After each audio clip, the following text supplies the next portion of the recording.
Hello everyone, active with Nitish ব্লগে আবারও তোমাদের স্বাগত। আশা করি সবাই ভালোই আছো, আমিও ভালো আছি। তো 30 সেপ্টেম্বর একটি ড্রয়িং কম্পিটিশন হয়েছিল সোনামুড়া নতুন টাউন হলে। এটার উদ্যোক্তা ছিল সোনামুড়া নগর পঞ্চায়েত। এটা মূলত স্বচ্ছ ভারত অভিযান উপলক্ষে এই ড্রয়িং কম্পিটিশনের আয়োজন করা হয়েছিল। প্রতি বছরই এই সময় স্বচ্ছ ভারত অভিযান উপলক্ষে বসে আঁকো প্রতিযোগিতা অনুষ্ঠিত হয়। তো ওই দিনও বসে আঁকো প্রতিযোগিতা অনুষ্ঠিত হয়েছিল সোনামুড়া নতুন টাউন হলে। তো সেখানে আমি ছিলাম, তো তার পাশাপাশি স্টুডেন্টরা উপস্থিত ছিল ওই দিন।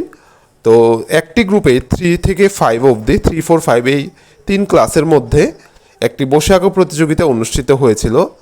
তো খুব সুন্দরভাবেই বাচ্চারা সেতে এর মধ্যে পার্টিসিপেট করেছে এবং সুন্দরভাবে সুন্দর সুন্দর ড্রয়িং করেছে। তো তার মধ্যে থেকে আবার অনেকে ফার্স্ট, সেকেন্ড, থার্ড হয়েছে, যাদের পুরস্কৃতও করা হয়েছে পরবর্তী সময়। তো প্রত্যেকটি বাচ্চা যারা যারা অংশগ্রহণ করেছে ওরা সত্যিই খুব সুন্দর ড্রয়িং করেছে। তো আমার এই ছোট্ট ব্লগটিতে আমি এটাই তোমাদের সাথে শেয়ার করলাম যে ড্রয়িং কম্পিটিশনটি হয়েছিল, যেখানে বাচ্চারা খুবই সুন্দরভাবে স্বচ্ছ ভারত অভিযানে পার্টিসিপেট করেছে এবং আশা করি ভবিষ্যতে ওরা খুব ভালো করে ড্রয়িং করবে।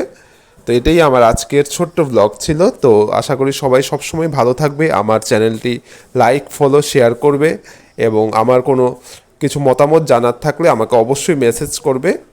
তো এটাই বলবো। আর তার পাশাপাশি বলবো যে ড্রয়িং কম্পিটিশনটা শুধুমাত্র ফার্স্ট, সেকেন্ড, থার্ড হলেই হয় না। তো এর মধ্যে বিজয়ী হলে শুধু খুশি হয় তেমন না, তার পাশাপাশি ধরুন বাচ্চারা কম্পিটিশন দিতে খুব আনন্দ পায়, মজা পায়।